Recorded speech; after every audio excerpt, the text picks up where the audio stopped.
Guys, Ronin here. Today, talk about a few things actually. I want to start with this article here where there was a study and it was by the Australian government and it's quite interesting.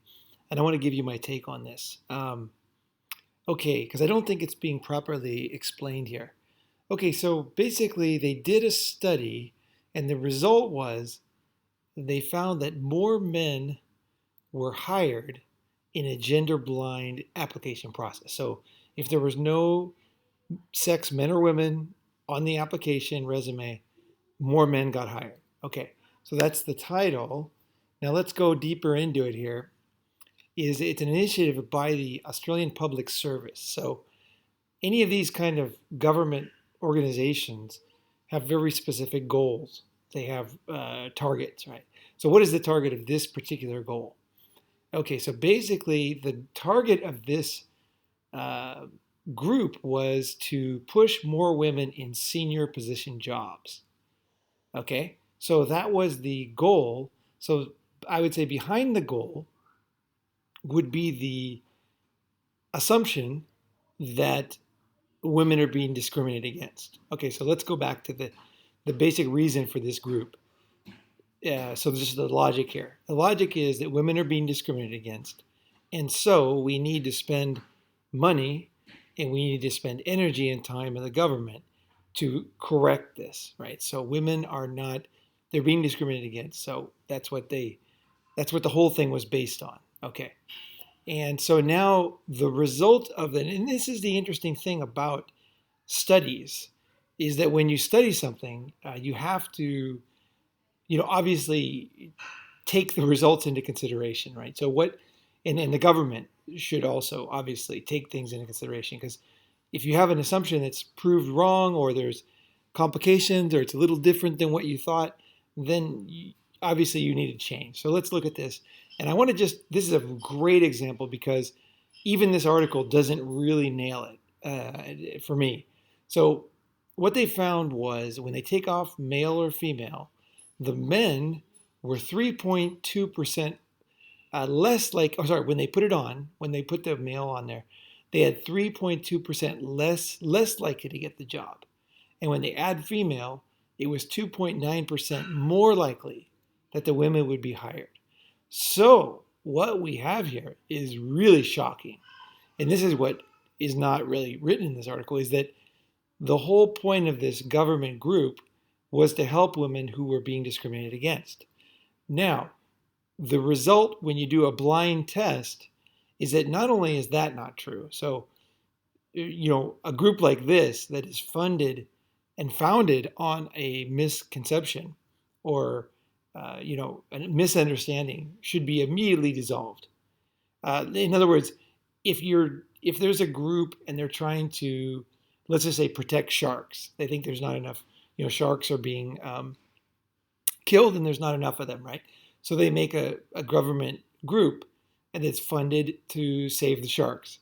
But if they do a study and they find out that actually, no, it's not true, there's more sharks, than we even knew about, like even more than our goal was, right? Then immediately that group would just get defunded and closed because they were founded on a misassumption, right? A miscalculation. But in this case, it's even worse than that. So when you put male on the resume, the guys don't get the jobs. And when you put female on, they get the jobs.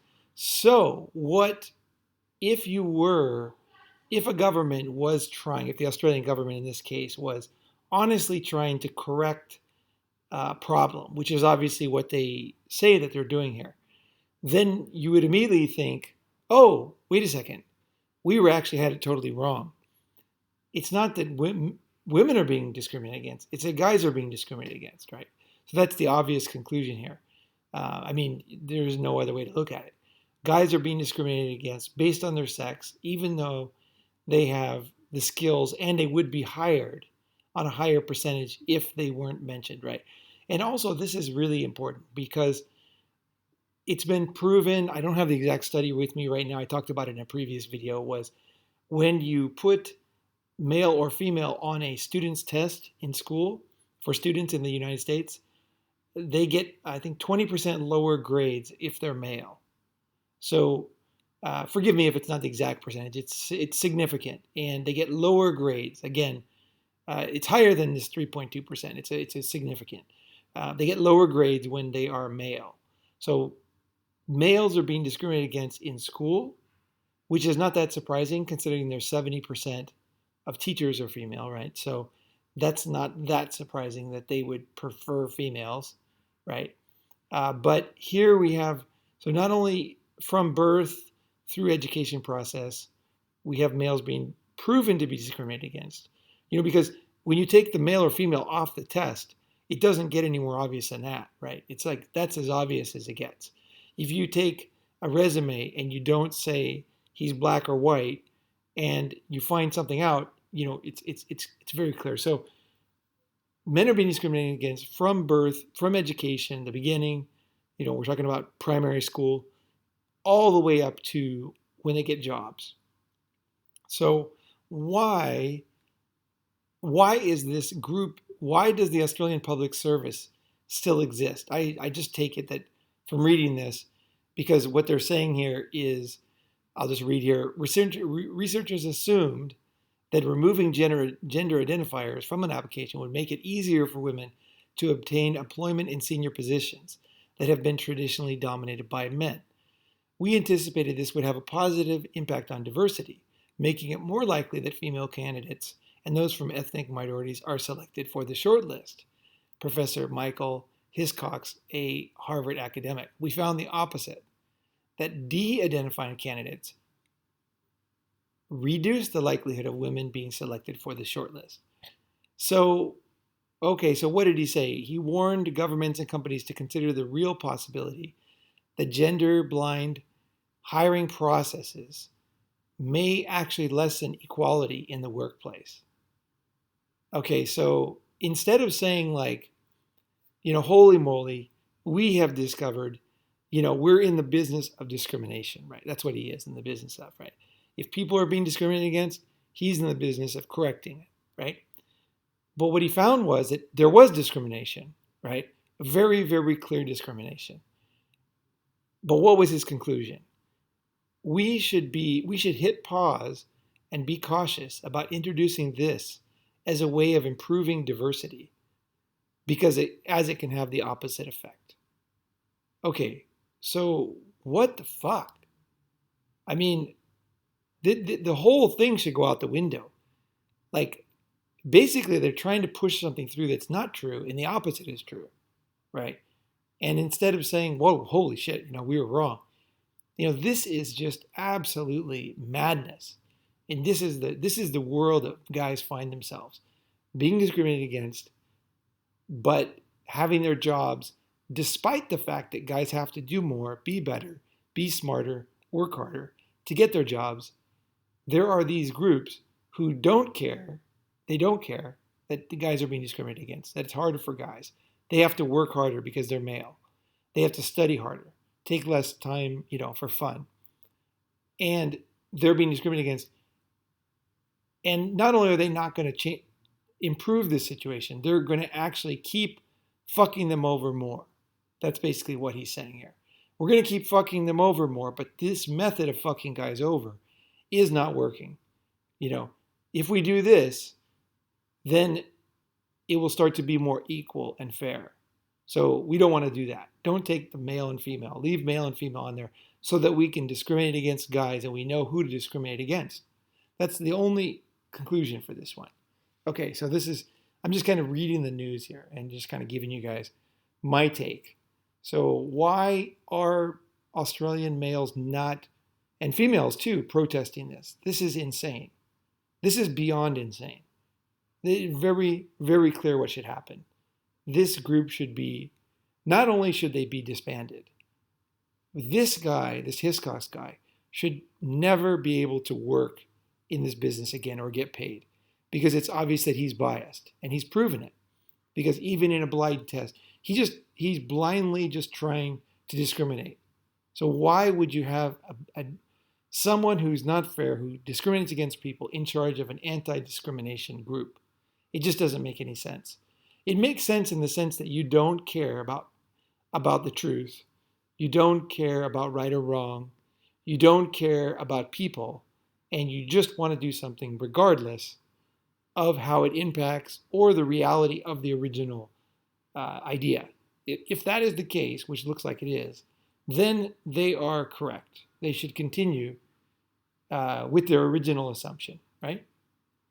Okay, so I want to talk about here a little bit about some other thing that I've noticed that I think is not, again, it's not being really properly talked about. Okay, so there's a video here. It was on I don't know how to pronounce his name, Milo Yiannopoulos or whatever. He's a famous guy. It was pretty.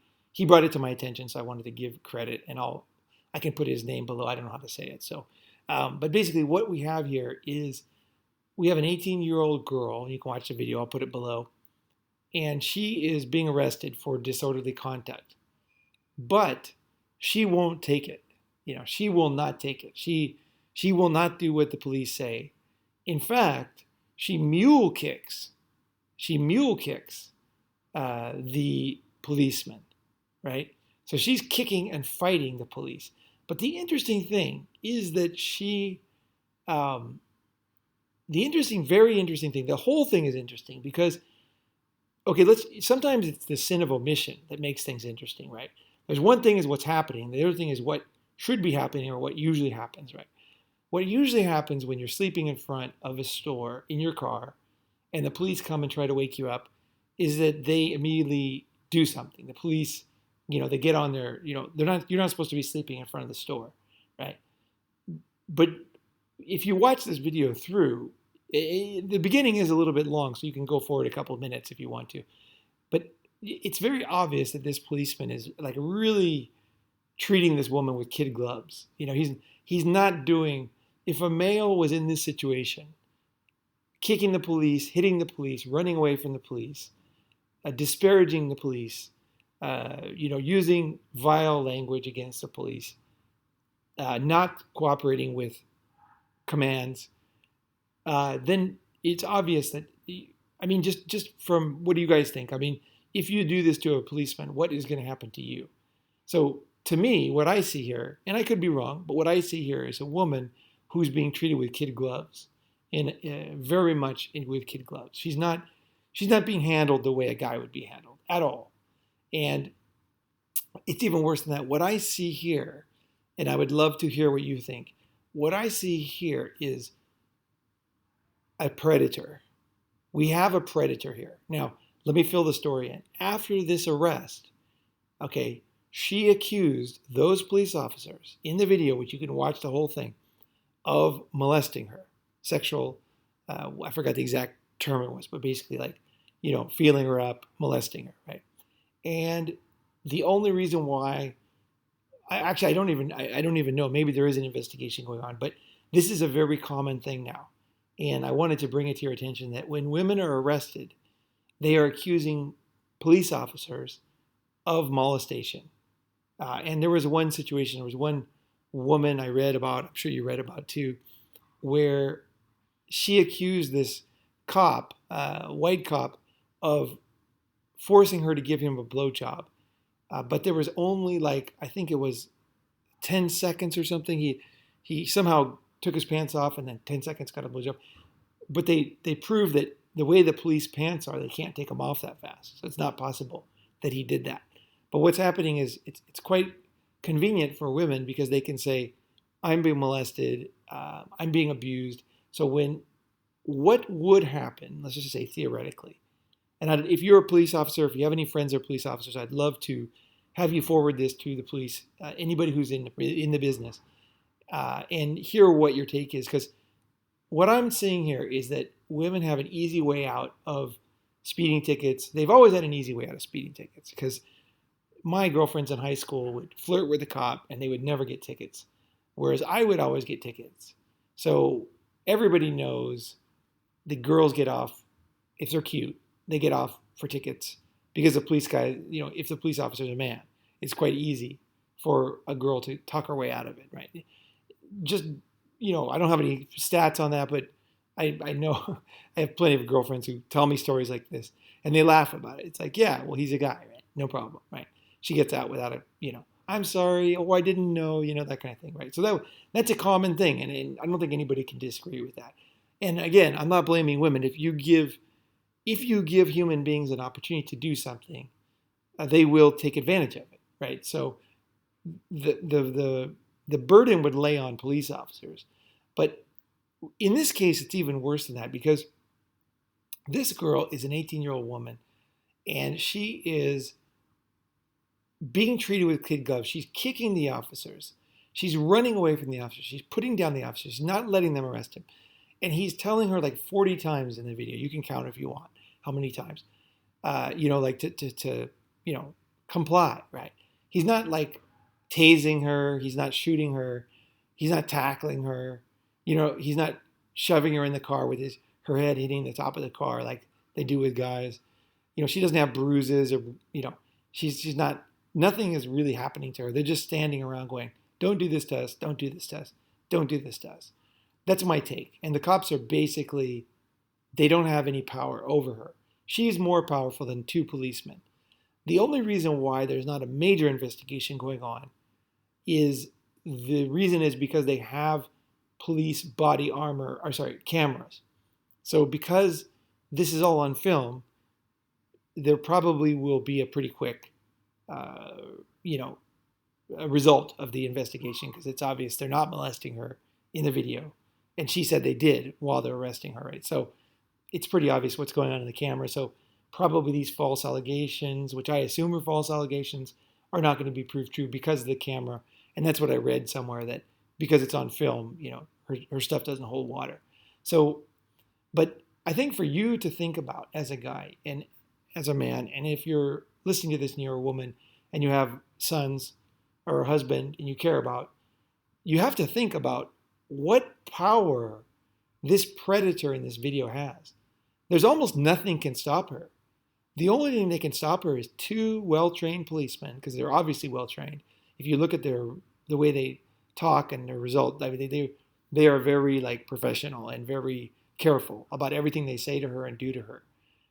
But two well-trained policemen, body armor, guns, handcuffs, and most importantly, a camera, a real-time camera with audio.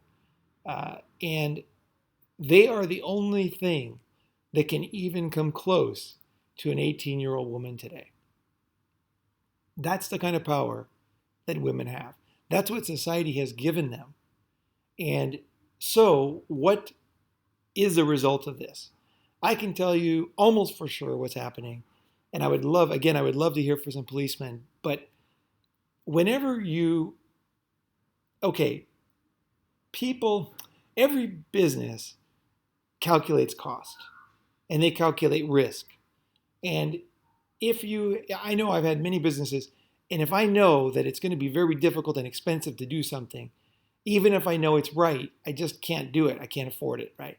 It's just like I'll have to pass on that business because it's just too much trouble. Because maybe the reason in my case would be like corruption in Asia. So I know that it's easy to do the business if there wasn't corruption, but there is corruption. So I say, okay, I'm not going to get involved in that. Like, I don't want to be anywhere near that. I don't want to have any kind of risk. I'm not into that, right? So I would avoid it not because it's not a good business, not because that there's not a need and not that it's a good business, case could be made. It's just because I know better. I know that if I did get into it, there'd be unnecessary risk because of some unfair situation. So how it relates to these policemen is if you had two people to arrest and one was a woman, and women are accusing officers when they give them tickets of molestation on a regular basis and causing the department to hire lawyers and spend tons of money, and they're just praying they have a camera, right? They're just praying that they have some facts and some evidence. If they didn't have evidence, I can almost say for sure that a jury would convict those police officers. The reason why is she's 18 and she's reasonably attractive. Any jury who didn't see this video would find it pretty easy to believe that a man would be attracted to her and would do something, especially if she was very sure of herself and she had a good lawyer. So my theory is that women are not being arrested. So if, inside departments are saying, hey, look, if you got a choice of a woman and a guy, get the guy. You know what I mean? Because it's not worth it. Arresting this woman is too expensive. There's always a chance she's going to accuse you of molestation. Of course, don't let the public know. Be careful.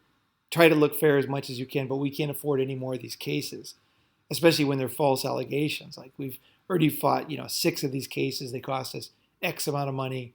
We don't have the budget.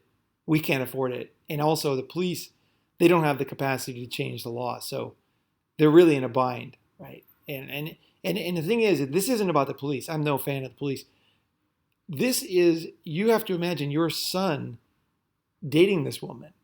And if 2 policemen with body cameras and guns and handcuffs cannot handle her, how could a man handle her, right? I think a lot of guys' problems sometimes stem from inability to accept weakness or to admit weakness, admit that it's difficult, admit that they don't have everything under control.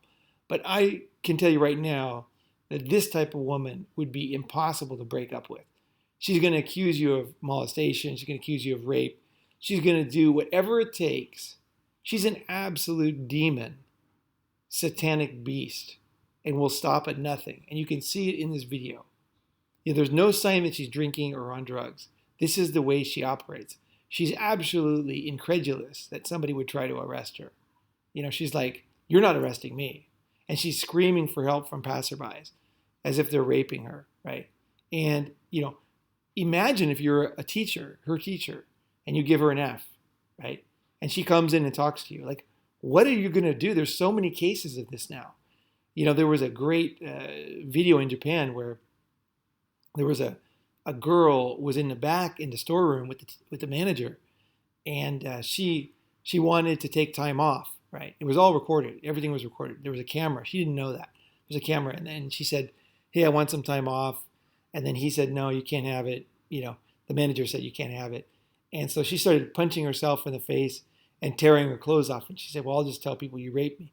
And she starts screaming, starts punching herself in the face, and starts tearing her clothes off. Right. And so the manager, who's pretty smart, he was just sitting there and watching her tear her clothes off. Right. So he waited until she was, down to her bra and panties.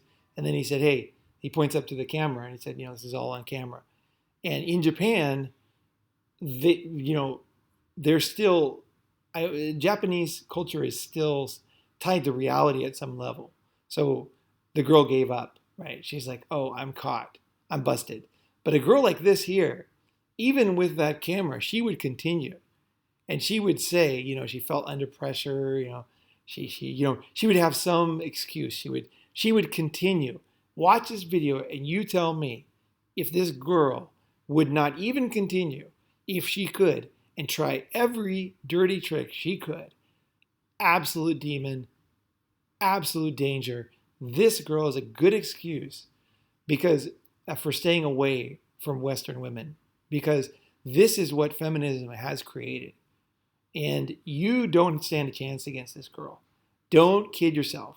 Do not kid yourself that you think that, reality or facts can protect you. If you're not like 2 policemen with cameras and guns and lights and body armor and everything and well-trained to take a kick, to handle a belligerent person, if you're not trained, for example, if she kicks you, and then you somehow kick her back or you try to stop her, block her, but ends up kicking her, she will put you in fucking jail for abuse, right? Because if anything happens to her at all in the scuffle with a regular man, especially a boyfriend or husband, guaranteed they're going to take her side. They're never going to, if there's no camera, if there's no video, and even if there is a video, you're still not safe. So I recommend, if you are dating somebody like this, to get a 24-hour body cam and start to record at least as much as you can. There's some very low quality, cameras that'll you can record 24 hours. If you look online at Amazon, and then they're called, I think they're called life cameras or something. They basically can just continually stream record, or some kind of a security camera, because you need to have a record if you're going to deal with some person like this. You have to. It's very, very scary, especially if you're a teacher. That's why guys are getting out of the business. They're not teaching because they don't stand a chance. You give her an F, good luck, good fucking luck on that, right? If you're anybody else except a police, she's now reached stronger than police officer category, individual police officer. Two police officers with cameras, guns, handcuffs might be able to handle her when she's completely wrong. But if she wasn't completely wrong, then she would probably win. So it's going to be interesting to see what happens to this. But do not kid yourself as a guy that you somehow are powerful and that you can handle these situations. Get out. Record everything you can. Be afraid, basically, and be paranoid. Okay, it's very, very important that you have a record if you ever have to deal with something like this, because it's just like you're kidding yourself if you think this is not dangerous for any man, any man. And as a society, we have to ask ourselves, like, do we want some random 18-year-old girl to have more power than policemen and anybody in her class and her teachers and even her father? Do we want to give, is this right? Is this fair? Is this smart? To continue on this road. This is the level she is now, but she will be more powerful in another 10 years. Do we want to continue on this path, or do we want to at least take a break and think about this and look at what's going on and recalculate what's fair, what's good for society, what's smart, and even what's good for her? Because when you get too much power, it is actually not good for you either. Because I know for a fact, because I've been in powerful positions in my life, and I know that it's dangerous. Like, it's always very important to have good friends around me who can tell me when I'm wrong. You know what I mean? Who can say, hey, or something that will somehow curtail my worst excesses. And I think that's the importance of a father, because a father, he just comes in and tells you you're fucking wrong. You know what I mean? He makes it very clear that there's limits, right? That's the importance of a father. I wonder if this girl even has a father. I would doubt it, that she has a strong father. I would seriously doubt that. So let's go to the next one. Okay, so this is another thing, same kind of thing. We have a model who is naked in a hotel. It sounds like it was a nice hotel, a waterfront hotel. She was naked and causing a disturbance. Okay, so I just want to alert you to a few things. Okay, the first thing is the manager of the hotel called the police. Okay, now I know a lot of hotel managers and five-star hotel managers, and I can tell you one thing about these guys is they hate calling the police. And in fact, this is an interesting side note. If you're ever in I doubt you'll be, but if you're ever in a country where shit hits the fan, like let's say there's a revolution or there's a coup, the safest place you can go is to a five-star hotel, because they're the last place that falls. So you want to go, just like an emergency zone in an earthquake, go to a five-star hotel, because actually they are protected at some level. They will fall eventually, but you'll have that extra, window of time, because they don't like when police come to their hotel. They hate it because the guests don't like it, and the guests are wealthy. So the fact that this guy, the manager, they don't say what happened, causing a disturbance, right? So there's a few things that would cause me pause, and one of them is a hotel manager calling the police. It's very, very rare. Two, calling the police on a woman is even more rare. And three, calling the police on a young, attractive woman with big social media following is super rare, because she's got power. She's got power and everybody knows it. She's not just a pretty girl. She's a girl with a big following, right? She's got 74,000 followers, right? So she was doing her Instagram pictures. I don't know if the manager knew that, but if they're doing these Instagram pictures, I often stay at nice hotels, and you see the girls, these days, who's like a social media person. It's obvious. They're doing videos, they're doing, they're professional. She had somebody taking pictures for her, so that's a professional, right? So you knew right away that. So what did she do to call him? Why isn't that in there? She was nude, okay, but that's not enough for the the manager to call the police. No way. No way. They do not want police coming in with guns and all the wealthy people there.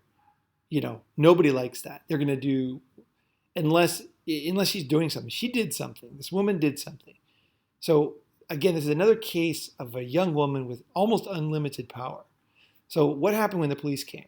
The police came, instead of what would they do, just ask yourself, if a male was nude in a 5-star hotel, what would anybody do? Well, one, they would call the police right away. Two, they might even tackle the guy themselves, the manager, or the security guards. And then once the policemen did come, they would immediately have this guy's face straight on the concrete. And they would have him handcuffed, zip tied, and in the back of the car very, very quickly. But what did the police do when they saw this powerful, again, let's start calling it what it is, this extremely powerful woman who's been given by society total control of everybody, including police officers? What did they do? Well, they gave her a towel to cover herself, right? They gave her a towel. If there was a naked guy, would they give him a towel? I mean, is that even like remotely possible they would give him a towel? No way. That guy's, he'd probably have a broken arm and on the ground and a broken nose and a few punches and tased and everything, right? They gave her a towel to cover herself. Is this normal for police? It is. It's normal because society is not facing up to the fact that young women are the most powerful people now in the world, in the Western world. They are the peak of power and everybody's afraid of them, including police officers. Now, police officers are intelligent and often called in the case of disturbance, so they know better than other people. A dumb guy might not actually realize that she's way more powerful than him, but police officers, they know. They constantly are being called in these things. So they handed her a towel just to make sure she didn't accuse them of molestation. There was no big investigation. Like, hand her a towel. She's a nude woman. Like, let's just give her a towel. Well, what she did with the towel is whip them in the face, right? So she did it like a towel. You whip the towel, right? Then they tried to arrest her for trespassing. She kicked 3 policemen. So they had many policemen there. She kicked, attempted to bite, and spit on one officer. Okay, Edmonds is the name of the officer, was on the receiving end of a mule kick of the 5'4", 130-pound. Now, why did they put her smallness in this description? Even the smoking gun, they're trying to play down the fact that she could do a good kick. But I can tell you this, look at her ass, look at how muscular she is. She's very athletic, this one. This one is a healthy one, right? And if she was nice, she'd be fine, right? But she's not, right? And so the thing that a lot of people don't realize, and obviously this reporter doesn't know, is that it's interesting about the human body. Okay, one thing, if a guy and a woman have the same amount of upper body muscle, okay, let's say that they both have a certain amount of kilos or weight or pounds of muscle, the man will be stronger because a guy's upper body is just naturally stronger than a woman's. But what many people don't know is that legs are different. So a woman's legs, pound for pound, are just as strong as a guy's. So now, of course, they don't have the same amount of muscle, but if for the same amount of muscle, that muscle is just as strong. And that's because evolution, we all had to move. We had to run away from tigers. We all had to do similar things with our legs. And so in women, have just as strong as men's legs. So a compact, athletic, young, healthy woman who mule kicks somebody could easily ruin their knee forever, could easily cause major damage, break ribs, break legs, break glass, break walls, break doors. That's a serious thing. The mule kick is the most powerful kick for the average person who's not a trained fighter. So, you're kicking backwards with the mule kick, right?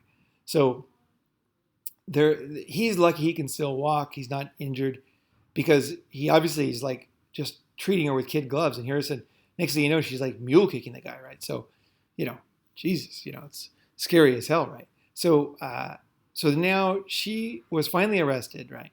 And they go into her social media following, and they talk about that. But the key thing to know is this is what we're dealing with now. Is a whole five-star hotel basically is hostage to a young, pretty woman, and police officers are hostage.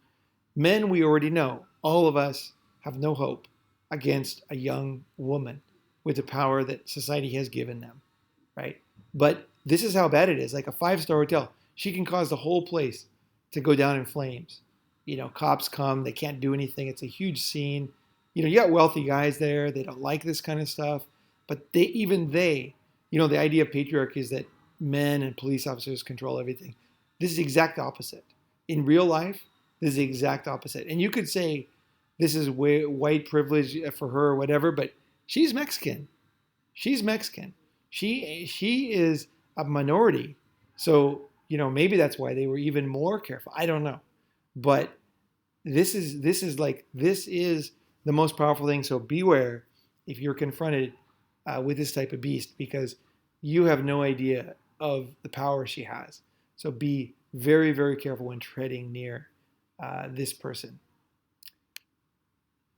Okay, I just wanted to quickly talk about this one. There was a woman in South Africa who picked up a hitchhiker, drugged him, tied him up, gunpoint, forced him to have sex with her without a condom, stole money from his wallet, threatened to kill him, drugged him again, and then left him on the side of the road for dead after this. And he was bruised. His manhood was bruised. And what's interesting about this article was we're really talking about predators at this point. Women, if they want to be, and I'm not saying every woman is, and absolutely don't get me wrong on that one. Some people are good people, and even though you give them power, they're not going to abuse it, And there are people who definitely will not abuse their power, but this is what's happening. So it's interesting society's reaction to this one. They're basically making fun of the guy for being raped. If I had a nickel for every time this happened to me. So it's joking around. The guy was held at gunpoint, drugged twice. He was injured. He was left on the side of the road. He was threatened to be killed at gunpoint. I've had a gun pulled on me a couple times, and I can tell you it is damn scary. It is damn scary because you don't know if they're going to pull the trigger. Afterwards, you're happy they didn't, but there is trauma. There is risk. A man at gunpoint and a woman on the trigger is not a joke, right? Sex aside, that's not a joke. That's scary as fuck. A gun is scary. When you're naked, especially in this case, dude sitting there naked, you feel very, very vulnerable. And so they're making fun. And then finally, one guy tries to back her up and says, would you guys joke around about this if it was a man? And then everybody says, there's a lot of anger in your post, my friend. Must be a story behind it, right? So if you try to fight for guys' rights, we already know this, you're going to be made fun of. Everything will be a joke. And there will be an insinuation that you have some serious problems, right? You have some mental issues. You have social issues. You have problems in your relationships, right? So this is a typical thing. So I'm not going to go on this one too much. But this is what happens when you talk about guys. It's just like you're just hammered by society. Okay, so I want to finish off on this. One thing is one of the Japan is a country that I hear a lot of MGTOWs talking about herbivore men, and the men who are not having sex, and like I've heard I've actually watched quite a few MGTOW videos about this, and I speak Japanese. I lived in Japan for a long time.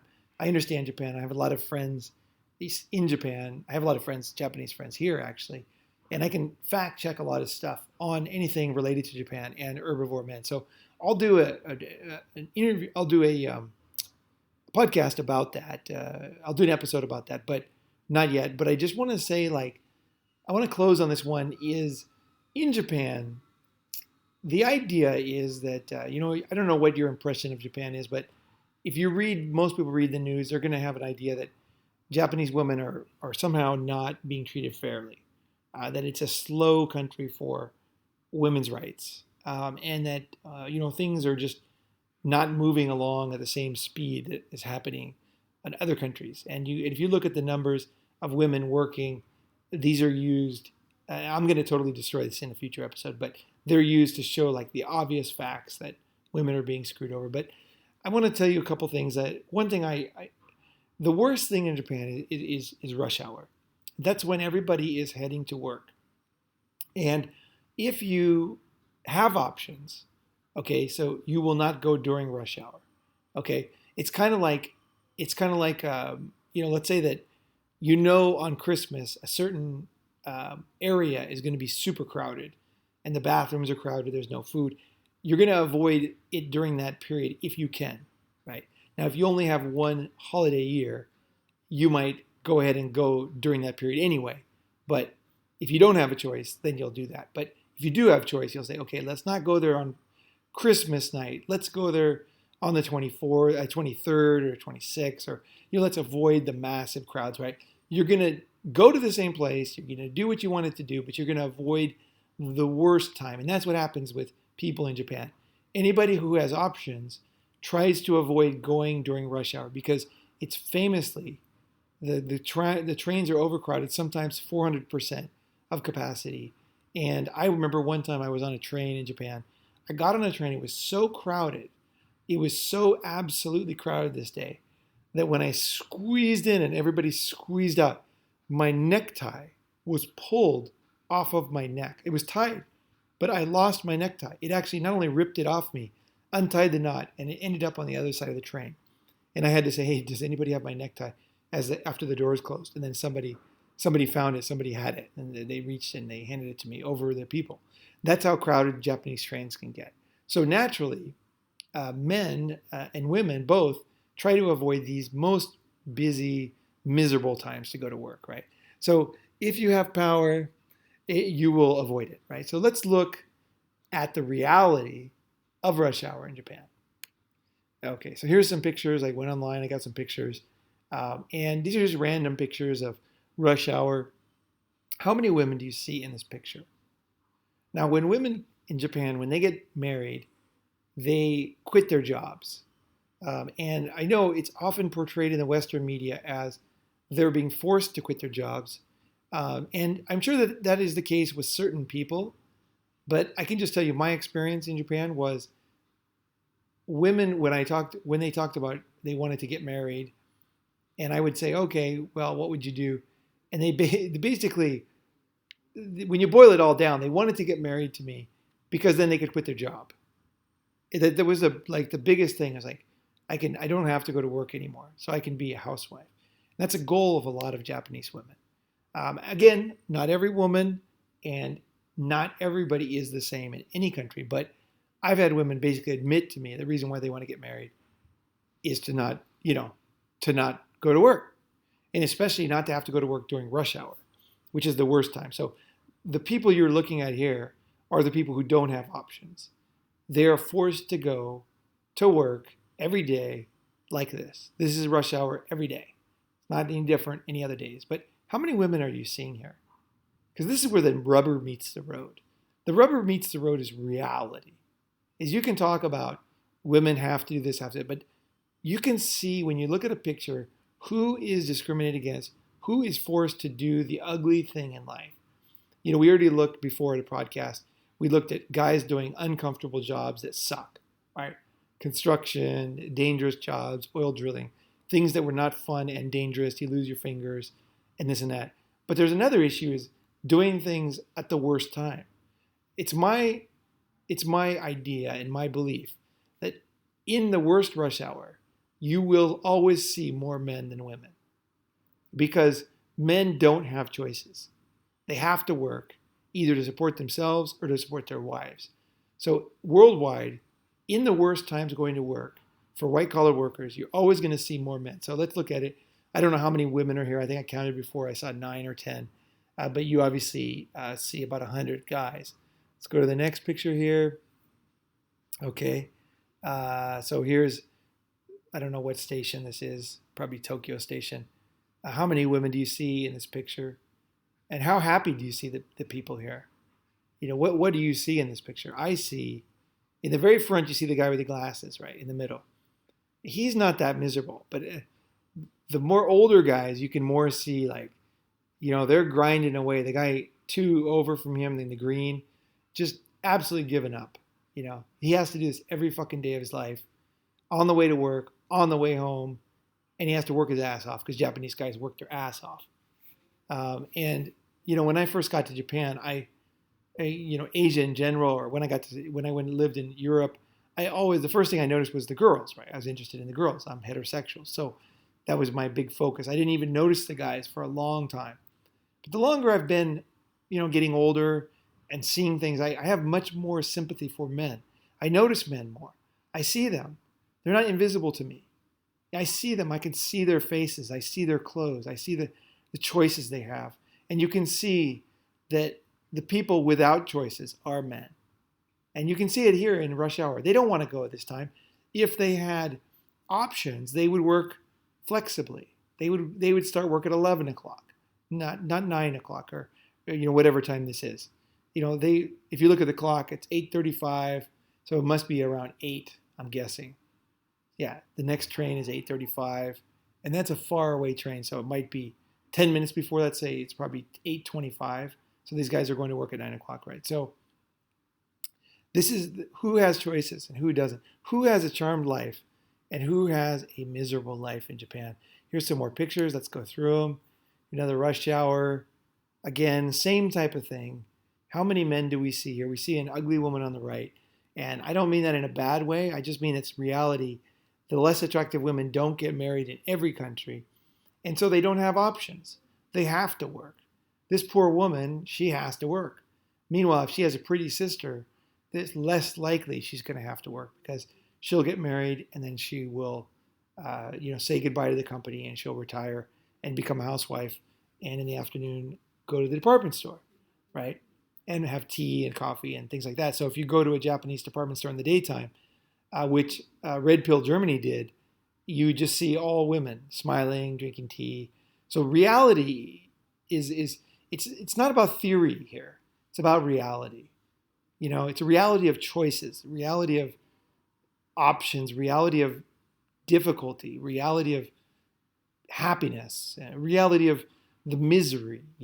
Here we see all guys. This is let's look at a couple more here. Here's Shinagawa Station, very huge station in Tokyo. Very few women in here. There are some women, you see them. But one thing about this picture is interesting. It's a good picture because the woman, one has a red scarf. The other ones have brown jackets with black tights is the style this year that this picture was taken. But it is interesting because you always see this in Japan. You see the girls tend to wear the more colorful clothes to work. It's still pretty restrictive. I mean, don't get me wrong. It's difficult to be a woman in Japan too. It is a very difficult society to live in. It's very competitive. It's very hardworking. They don't have a lot of free time. There's very little days off. And the days off that you have legally, you can't take. Right? You can't because of social pressure. And people stay after work, even though they're supposed to get off. And they clock out at, say, 7, but they actually stay till 11. So it is difficult in Japan for everybody. But in comparison, who has it easier? Who has it better? You notice these women are all young in this picture because once they get married, they won't be there anymore. They disappear because they don't work anymore. So they might work some part-time job or they might have some kind of side business they do, but they don't go to rush hour for sure. They avoid rush hour. Everybody that can avoids this miserable time. And they also avoid, like working in a company where you have to wear a certain uniform. And look at this black. I mean, it looks like a funeral, right? Looks like a funeral, right? Doesn't it look like that to you? Japanese guys, this is normal. Every Japanese guy you meet lives like this. Unless he's a farmer, and then he works even harder. But Japanese society is very tough now. It used to be better during the bubble. They did exactly the same thing, but they had tons of money. And they had a little more freedom. But today, man, they're grinding it out. They're grinding it out. Here's the last picture. I believe this is Shinjuku Station. Tozai line, I'm not sure, but it looks like it. Again, male. See the guy in the blue there on the right. Not too happy. There's not a lot of smiles in rush hour. There's not a lot of laughter. There's not a lot of happiness. This must be summer because the guys are not wearing jackets. and there's no overcoats. So this is summer. In summer in Japan, I don't know if you've been to Japan, but it's a tropical climate. Some people call it semi-tropical. It's very hot. It gets up to really high temperatures in the summer, and it's very humid. So it's absolutely miserable. And I don't like to go out in the summer unless I'm wearing shorts, sandals, and a t-shirt. Can't imagine wearing black clothes and like a jacket and carrying a bag in the summer. It'd just be, oh my goodness. Because right now they're in an air-conditioned car, but as soon as they go outside and they walk to their office, they're going to be sweating their butts off, right? So, a lot of them have fans they carry and all these different things. But life is tough, man. I really like, this is the second time I recorded this because the first one I messed up the audio. I uploaded yesterday. And I actually cried at the end. And I'm not going to cry this time, but I just really have sympathy for these guys. And the fact that they are demonized as patriarchy. When they're the ones that built Japan, these are the guys who do the work. They're the guys who get everything done. Every little, like, cute little thing you see from Japan, or awesome electronic, or, whatever it is that you see some cool thing from Japan, these are the guys right here. This is the life they live. They work their balls off. And they have a lot of restrictions on their personal creativity. One interesting thing about Japanese guys is because their life is so essentially miserable, they have one thing that they do which is kind of funny. I can't see it in this video, but in this picture, but it's interesting. They wear colorful socks. It's the one thing that they're forgiven for. It's the very one thing that they're allowed to do is to wear colorful socks. And it's very common to see a Japanese businessman in a black suit with like pink, colorful, crazy Mickey Mouse, out of control socks.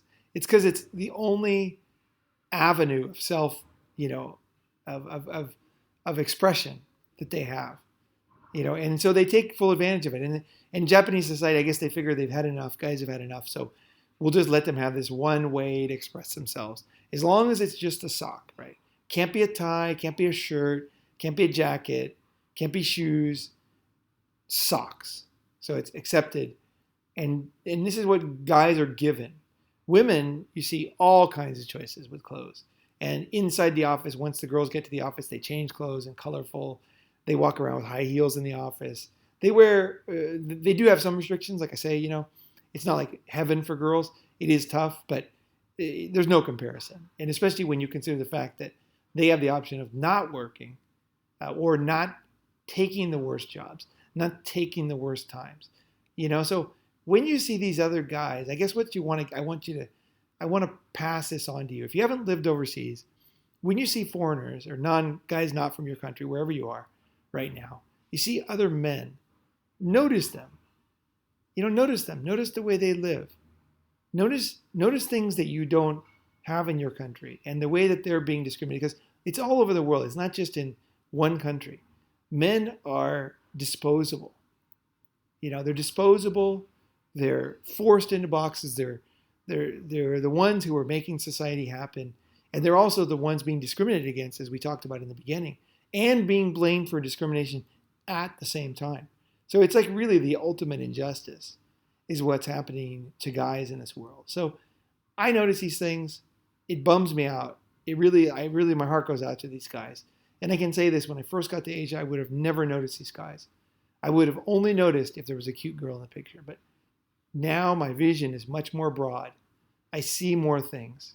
I feel more things. And I hope you do too. So thanks for listening. Ronin Man signing off here. Thanks for subscribing, and thanks for all your awesome comments. I got a new one coming out about the book Everybody Lies. I'm not recommending that book anymore, by the way. So wait to buy it. I'm going to go ahead and I listened to it a second time. I'm going to do a review of that book. And the reason why, I still have total belief, and I still think it's groundbreaking, the type of research he did. I just think that he is very biased and dishonest. So I want to get into that in the next podcast, or probably the next podcast. So either way, thanks for watching, guys, and thanks for giving a fuck about guys, Give a fuck, That's my message today. Thanks.